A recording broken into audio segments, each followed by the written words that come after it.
बाबा जी महाराज जन कल्याणार्थ इसी प्रकार गांव में अपनी मनोहारी आध्यात्मिकता युक्त प्राकृत लीलाएं करते रहे।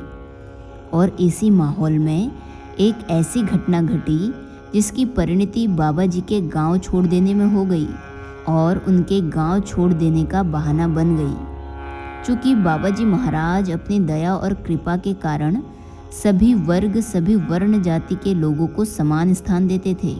इससे गांव का रूढ़िवादी ब्राह्मण वर्ग उनसे असंतुष्ट हो चला था और उनका यह आक्रोश तब और भी भड़क गया जब एक धनी परिवार द्वारा प्रचुर मात्रा में लाए गए स्वर्ण के दान को ब्राह्मणों के मध्य न बंटवाकर बाबा जी ने वापस लौटा दिया। तभी एक दिन महाराज जी की अनुपस्थिति में इन लोगों में से कुछ एक ने एक भक्त द्वारा भंडारे हेतु लाए गए घी के टीनों को उसे बाबा जी के विरुद्ध भड़काकर वापस करवा दिया। वह व्यक्ति इन लोगों की बातों में आकर केवल एक टीन छोड़कर बाकी घी वापस उठा ले गया। मंदिर में आकर बाबा जी को यह बात मालूम हुई तो वे मंदिर को एक सेविका देवी जी को सौंपकर गांव छोड़कर फर्रुखाबाद चले गए। वैसे सत्य तो यही प्रतीत होता है कि अकारण करुण बाबा जी महाराज को अपने कृपा क्षेत्र का विस्तार करना था, जिसका समय अब आ चुका था। फर्रुखाबाद फतेहगढ़ किले में तब राजपूत रेजिमेंट का कमांडिंग अफसर कर्नल मेकन्ना था, जो बहुत सख्त था और विशेषकर भारतीय जोगी साधुओं से बहुत चिढ़ता था। परंतु फौज के सिपाही बाबा जी के भक्त हो चले थे बड़ी संख्या में और छिपकर उन्हें दूध फल आदि भी भेंट किया करते थे।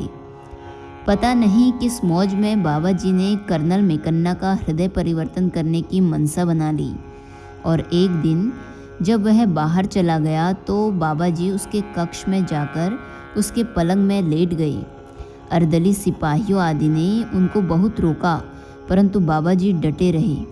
जब कर्नल आया और उसने देखा कि एक अधनंगा साधु उनके आराम की जगह लेटा है तो वह आग बबूला हो गया और बाबा जी की अंग्रेजी और हिंदी में अपशब्दों से खूब भर्त्सना कर अपमानित किया।